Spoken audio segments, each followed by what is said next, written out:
Iran और America के बीच तनाव चेतावनियों से आगे निकल चुका। अगर हमला हुआ तो जवाब यूरोप की सड़कों पर भी गूंज सकता है। खुफिया सूत्रों के मुताबिक अगर ईरान पर अमेरिका हमला करता है तो तेहरान एक बहुत बड़ी स्ट्रैटेजी पर काम कर रहा है। कहते हैं तेहरान ने यूरोप में मौजूद अपने खतरनाक स्लीपर सेल्स को एक्टिव कर दिया है।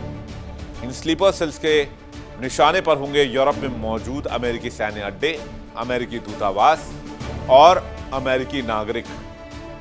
यानी ईरान अब टेररिस्ट प्रोग्राम पर भी काम कर रहा है।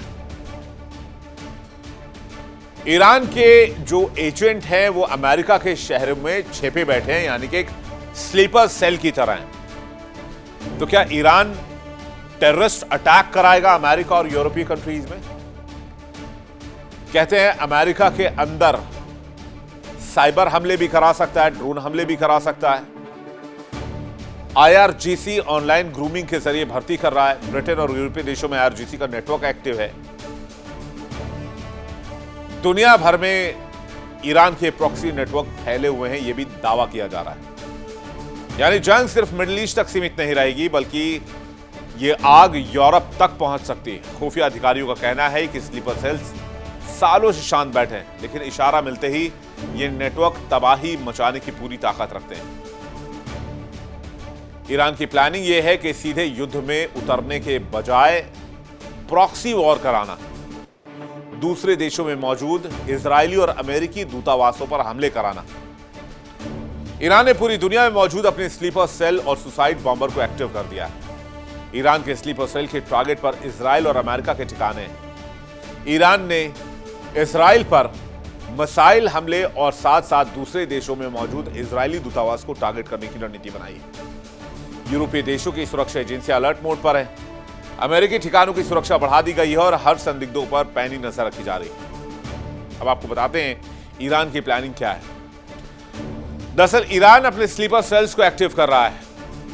वो स्लीपर सेल्स जो अमेरिका में या यूरोपीय कंट्रीज में बहुत सामान्य जीवन जीते हैं, उन पर किसी का कोई संदेह नहीं होता है।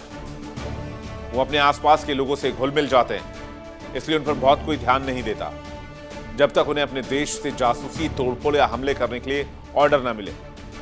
तब तक वो निष्क्रिय रहते हैं, इसलिए इन्हें स्लीपर सेल कहा जाता है। कहते हैं IRGC ऐसा एक बहुत बड़ा नेटवर्क ओन करता है जो विदेशों में गुप्त ऑपरेशन, ट्रेनिंग, फंडिंग, आइडियोलॉजी सब IRGC की प्लानिंग होती है। Sleeper cell militia, proxy war, Hezbollah, Iraqi militia, Houthi गठजोड़। कई न्यूज रिपोर्ट्स में यह दावा किया गया कि हिजबुल्ला से जुड़े संभावित स्लीपर सेल अमेरिका में सक्रिय हो सकते हैं। हिजबुल्ला ईरान और लेबनान में स्थित उसके प्रॉक्सी समूह का एक सहयोगी संगठन है। यह टकराव सीमाओं का मोहताज नहीं है। यह संदेश नेटवर्कों और संकेतों की जंग है, जहां हर खामोशी चेतावनी और हर हलचल एक संकेत अमेरिका के लिए, एक वार्निंग। देखिए इंडिया डेली 24/7 अब आपकी स्मार्ट टीवी पर। इंडिया डेली मौजूद है सभी डिजिटल प्लेटफॉर्म पर लाइव और लगातार। इंडिया डेली 24/7 हर दिन राष्ट्र को समर्पित।